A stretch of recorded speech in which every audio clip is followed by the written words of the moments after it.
Dear students, आज हम हीरानंद सच्चिदानंद वात्स्यायन अज्ञेय द्वारा रचित प्रसिद्ध कहानी उनकी गैंग्रीन पढ़ेंगे।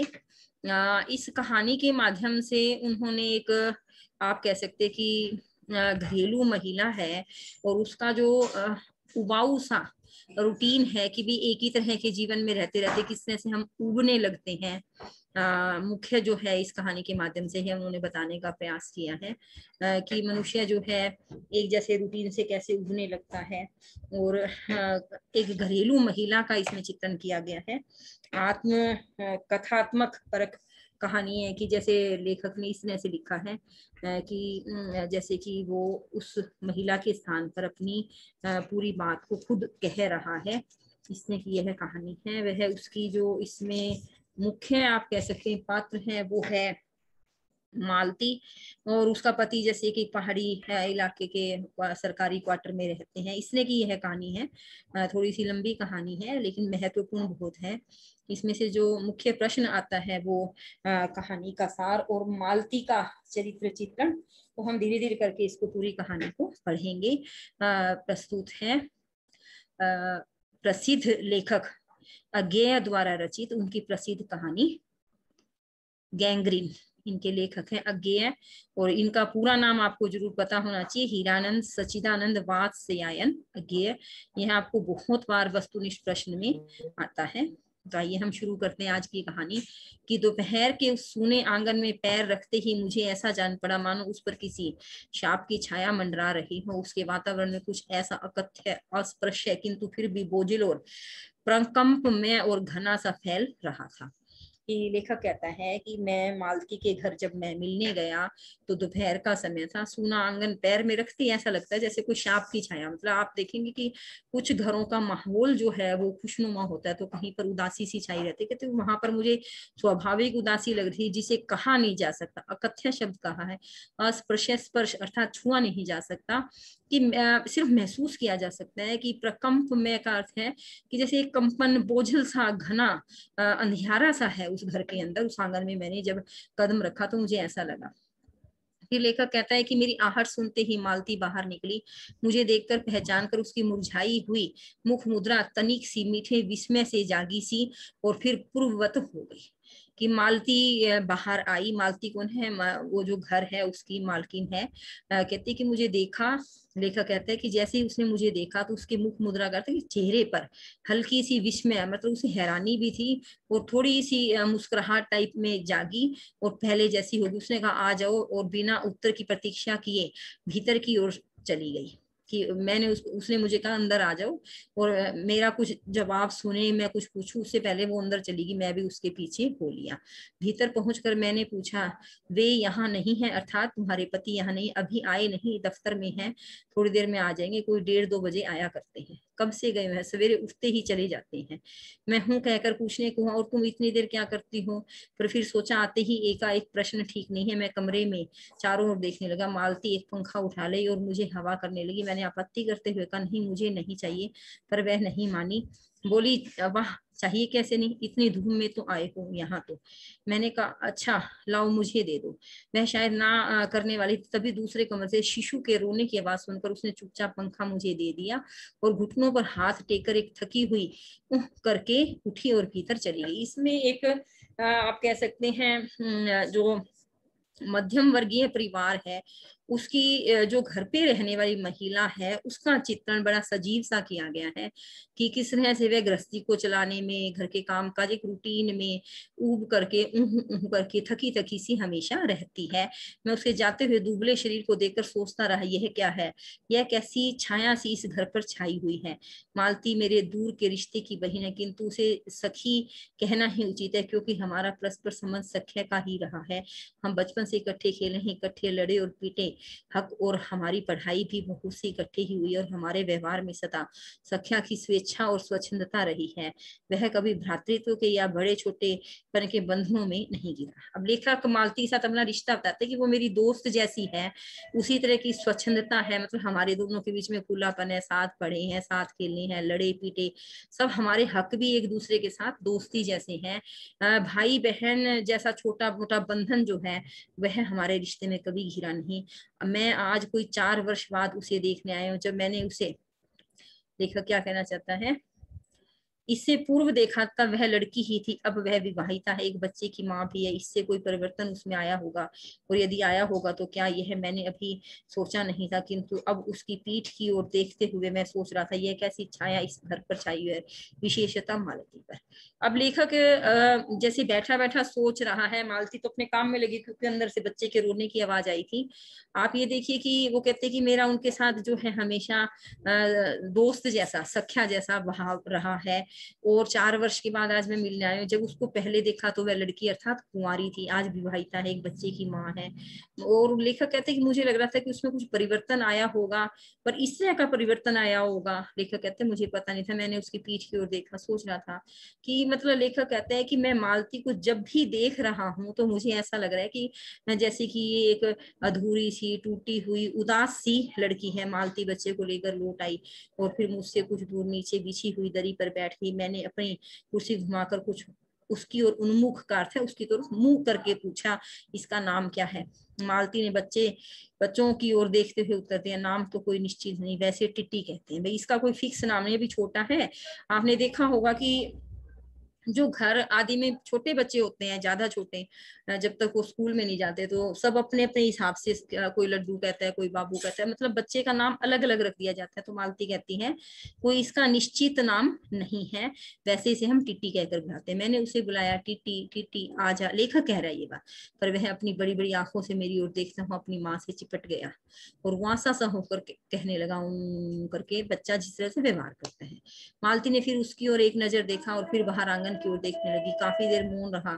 थोड़ी देर तक तो वह मौन आकस्मिक ही था, जिसमें मैं प्रतीक्षा में था कि मालती कुछ पूछे, किंतु उसके बाद एकाएक मुझे ध्यान हुआ मालती ने कोई बात ही नहीं की। यह भी नहीं पूछा कि मैं कैसा हूँ, कैसे आया हूँ। चुप बैठी है। क्या विवाह के 2 वर्ष में ही वह बीते दिन भूल गई, या अब मुझे दूर इस विशेष अंतर पर रखना चाहती है, क्योंकि वह निर्बाध स्वच्छंदता अब तो नहीं हो सकती, पर फिर भी ऐसा मौन, ऐसा अजनबी से भी नहीं होना चाहिए। अब जैसे कि विवाह के बाद जब एक जैसा सा व्यवहार हो जाता है, जीवन में कुछ खास खुशी नहीं, तो जीवन में एक महिला के, एक लड़की के किस तरह का परिवर्तन आता है, तो वो लेखक यह बात कहना चाह रहा है। वो बार बार यह कह रहा है कि उसको देखकर मैं काफी देर तक देखता रहा, वह बैठी है, चुपचाप मौन है।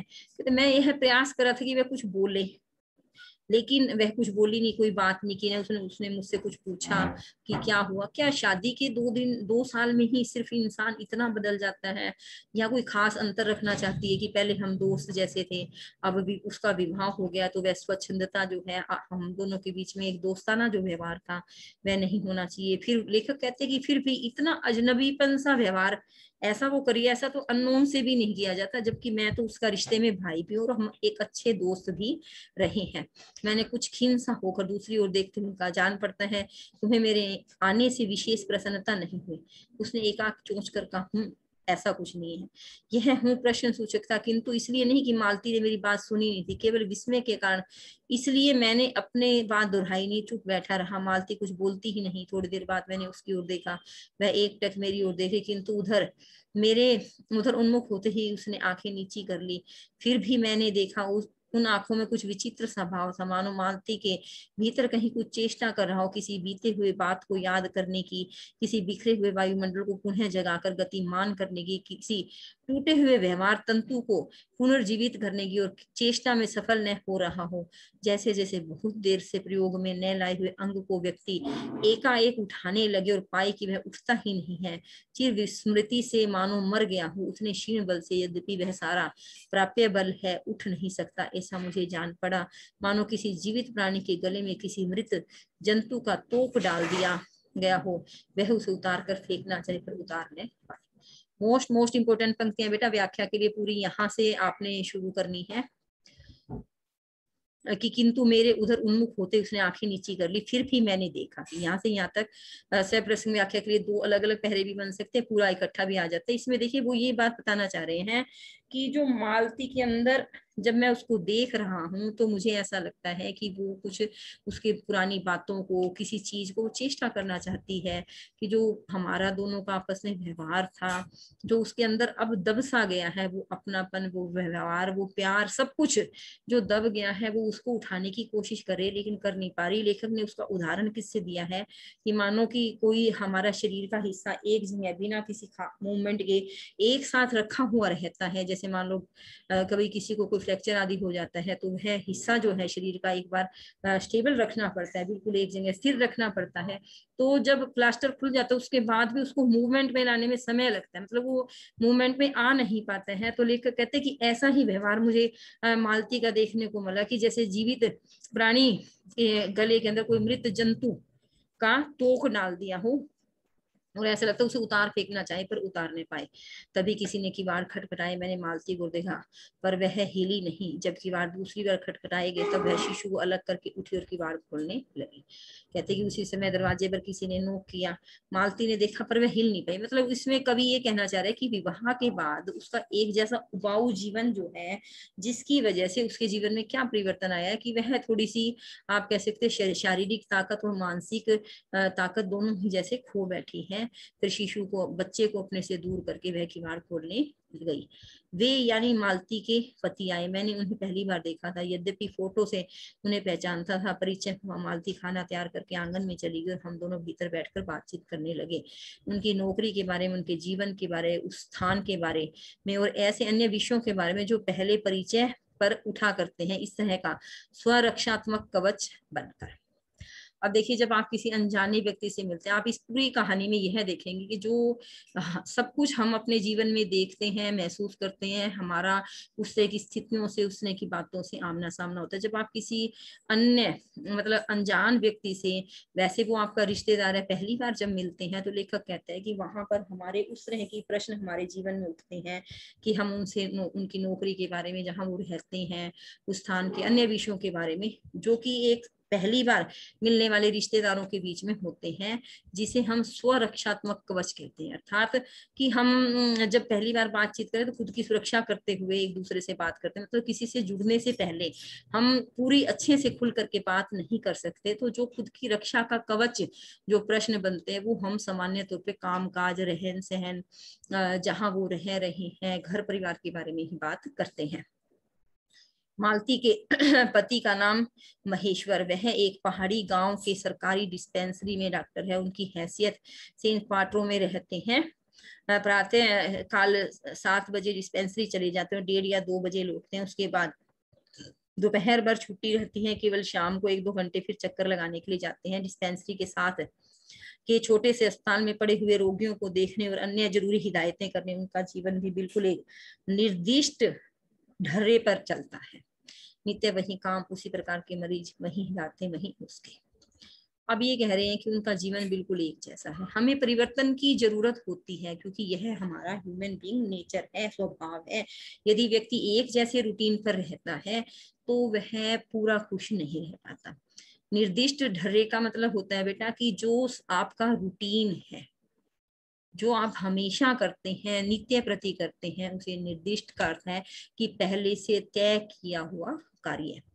उसी तरह से वही काम है, वही मरीज है, वही हिदायतें का अर्थ है कि हम किसी को क्या क्या तुम्हें करना है वो देते हैं, वही नुस्खे हैं। लेखक क्या कहना चाह रहा है कि उसका एक ही रूटीन है महेश्वर का, वही दवाइयां, वह स्वयं उकताए हुए हैं और इसलिए और साथ ही इस भयंकर गर्मी के कारण वह अपने फुर्सत के समय में भी सुस्त ही रहते हैं। देखिए बेटा, मालती है, महेश्वर है, उनका एक बच्चा भी है, लेकिन दोनों का एक रूटीन है, एक बंधा हुआ सा काम है। उसमें कहीं भी चहचहाहट नहीं है, कहीं भी आप कह सकते हैं कि जिस चीज से आप खुश रह सकते हैं, मौज मस्ती कर सकते हैं, वो ऐसा कुछ नहीं है। तो जब उनका कहते हैं कि गर्मी बहुत ज्यादा है, उकताया हुआ होता है इंसान रूटीन से, तो वो उसमें सुस्त से ही रहते हैं। मालती हम दोनों के लिए खाना ले आई, मैंने पूछा तुम नहीं खाओगी या खा चुकी? महेश्वर बोले कुछ हंसकर, वह पीछे खाया करती है। पति 2:30 बजे खाना खाने आते हैं, इसलिए पत्नी 3 बजे तक भूखी बैठी रहेगी। यह हमारे समाज के ऊपर कवि ने एक व्यंग किया है। जो हमारी रीत रिवाज परंपराएं हैं वो कुछ इस तरह की हो गई कि जब समय के अनुसार बनाई गई होंगी तो शायद वो महत्व रखती थी, क्योंकि वो समय ऐसा था। लेकिन अब धीरे धीरे जब जीवन में परिवर्तन आ रहा है, जिन पुरानी परंपराओं के कारण मानवता, चाहे वह स्त्री है चाहे पुरुष है, अगर उनका बोझ ढोने से किसी को तकलीफ हो रही है तो हमें उनको भी बदलना पड़ेगा, बदलना चाहिए। लेखक यह कहना चाह रहा है कि पहले के समय में क्या था कि जो पुरुष लोग थे तो उनका फिक्स सा रूटीन होता था, कि अर्थात भी जैसे कि सारे परिवार, आप कह सकते हो कि संयुक्त परिवार थे, तो उसमें सबको खाना खिला के महिला खाना खाती थी, कि इसका अर्थ है कि भी कोई कम बेसी ना, उसके हाथ में एक बरकत है, ऐसा माना जाता था। लेकिन अब जब बहुत छोटे से परिवार हो गए हैं, पति एक फिक्स समय पे आता है, वह छोटे बच्चे की माँ है, उसके खाने के बाद ही खाना, की मतलब तब तक वो भूखी रहेगी, तो यह व्यवस्था पर वो व्यंग करना चाह रहा है। महेश्वर खाना आरंभ करते हुए मेरी ओर देख कर बोले, आपको तो खाने का मजा क्या ही आएगा, ऐसे बेवक्त खा रहे। मैंने उत्तर दिया, वाह, देर से खाने पर तो और भी अलग अच्छा लगता है, भूख भरी हुई होती है, पर शायद मालती बहन को कष्ट होगा। मालती टोक कर बोली, मेरे लिए तो यह नई बात नहीं है, रोज ही ऐसा होता है। मालती बच्चे को गोद में लिए हुए थी, बच्चा रो रहा था पर उसकी ओर कोई भी ध्यान नहीं दे रहा था। मैंने कहा, यह रोता क्यों है? मालती बोली, वो ही गया है चिड़चिड़ा सा, हमेशा ही ऐसा करता है। फिर बच्चे को डांट कर कहा, चुप कर, जिससे वह और भी रोने लगा। मालती ने भूमि पर बैठा दे और बोली, अच्छा ले रो ले, और रोटी लेने आंगन की ओर चली गई। ये एक सामान्य घरों की बात है कि बच्चे को ज्यादा कोई रखने वाला नहीं है, वह चिड़चिड़ा सो जाए, क्योंकि उसको कोई खुशनुमा माहौल नहीं दिया जा रहा है। जो मध्यम वर्गीय परिवार है, जहाँ महिलाएं हर वक्त काम में उलझी रहती हैं और जो पुरुष होते हैं वो कमाने में उलझे रहते हैं, तो जो संतान है वह चिड़चिड़ी हो ही जाती है। जब हमने भोजन समाप्त किया तब 3 बजने वाले थे। महेश्वर ने बताया कि उन्हें आज जल्दी अस्पताल जाना है, वहां 1-2 चिंताजनक केस आए हुए जिनका ऑपरेशन करना होगा। 2 की शायद टांग काटनी पड़ी, गैंग्रीन हो गया है थोड़ी ही। गैंग्रीन एक बीमारी है बेटा, जिसके बारे में यह कहा जाता है, अगर बढ़ जाए तो वह शरीर का अंग काटना पड़ता है। थोड़ी ही देर में वह चलेगी। मालती किवाड़ बंद कर आई और मेरे पास बैठने ही लगी कि मैंने कहा, आप अब खाना तो खा लो, मैं उतनी देर टिटी से खेलता हूँ। मैं बोली, खा लूंगी, मेरे खाने की कौन बात है। किंतु चली गई। मैं टिटी को हाथ में लेकर झुलाने लगा, जिससे वह कुछ देर के लिए शांत हो गया। दूर शायद अस्पताल में ही 3 खड़के। एकाएक मैं चौंका। मैंने सुना मालती वहां आंगन में बैठी अपने आप ही एक लंबी सी थकी हुई सांस के साथ कह रही है, 3 बज गए, मानो बड़ी तपस्या के बाद कोई कार्य संपन्न हो गया हो। थोड़ी देर में मालती फिर आ गई। मैंने पूछा, तुम्हारे लिए कुछ बचा भी था? सब कुछ तो बहुत था। हाँ बहुत था, भाजी तो सारी मैं ही खा गया था, वहां बचा कुछ होगा नहीं, यूं ही रोग तो नए जमाओ की बहुत था। मैंने हंसकर कहा कि वो जैसे कि आपस में बातचीत के, क्या तुम्हारे लिए खाने को था? कहती, हाँ बहुत था, लेकिन वो कहती, सारा सब्जी तो मैं खा ही गया था। मालती मानो किसी और विषय की बात कहती बोली, यहाँ सब्जी भाजी तो कुछ होती ही नहीं, कोई आता जाता है तो नीचे से मंगा लेते हैं। मुझे आए 15 दिन हुए हैं, जो सब्जी साथ लाए थे वही अभी बस्ती बरती जा रही है। मैंने पूछा, नौकर कोई नहीं है? कोई ठीक मिला नहीं, शायद 2-1 दिन में हो जाए। बर्तन भी तुम मांजती, और कौन? कहकर मालती क्षण भर आंगन में जाकर लौट आई। मैंने पूछा, कहाँ गई थी? आज पानी ही नहीं है, बर्तन कैसे मांजेंगे? तो पानी को क्या रोज ही होता है, कभी वक्त पर तो आता नहीं। आज शाम को 7 बजे आएगा, तब बर्तन मांजेंगे। चलो, तुम्हें 7 बजे तक तो छुट्टी हुई, कहते हुए मैंने मन ही मन सोचने लगा, अभी से रात की 11 बजे तक काम करना हो, छुट्टी क्या खाक हुई है? यही उसने कहा। मेरे पास कोई उत्तर नहीं था, पर मेरी सहायता टीटी ने कह एकाएक फिर रोने लगा और मालती के पास जाने की चेष्टा करने लगा। मैंने उसे दे दिया। थोड़ी देर फिर मौन रहा। मैंने जेब से अपनी नोट निकाले और पिछले दिनों में लिखे हुए नोट देखने लगा। तब मालती को याद आया कि उसने मेरे आने का कारण तो पूछा नहीं, और बोली, यहाँ कैसे आए? मैंने कहा, अच्छा अब याद आया, तुमसे मिलने आया था, और क्या करने? तो 2-1 दिन रहोगे ना? नहीं, कल चला जाऊंगा, जरूरी जाना है। मालती कुछ नहीं बोली, कुछ खिन्न सी हो गई। मैं फिर नोटबुक की तरफ देखने लगा। अब हम यहाँ तक ही पढ़ेंगे, थोड़ा सा और करवा दूं। थोड़ी देर बाद मुझे ही ध्यान आया, मैं आया हूँ तो मालती से मिलने, किंतु यहाँ एक बात करने को बैठी है और मैं पढ़ रहा हूँ, पर बात भी क्या की जाए। मुझे ऐसा लग रहा था कि घर पर जो छाया घिरी हुई है वह अज्ञात रहकर भी मानो मुझे भी वश में कर रही है। मैं भी वैसा ही निरस निर्जीव सा हो रहा हूँ, जैसे, हाँ, जैसे यह मालती। मतलब लेखक इसमें अब वो ये बताना चाह रहा है कि घर के अंदर जो वातावरण है बहुत नीरस है, निर्जीव सा है। जो परिवार में 2-3 सदस्य हैं वो अपने अपने रूटीन के काम में अपने जीवन को यापन करने का जो संघर्ष है उसमें इस तरह से खो से गए हैं कि न हंसते हैं, न बात करते हैं, न जीवन को एंजॉय करते हैं, न खुश रहते हैं। सिर्फ एक तरह का उबाऊ जीवन जबरदस्ती जिए जाने के लिए मजबूर है। उनके जीवन में किसी तरह का कोई चार्म, कोई खुशी नहीं है, वो बस उसी को जी रहे हैं, खींच रहे हैं, ऐसा उन लोगों का जीवन है।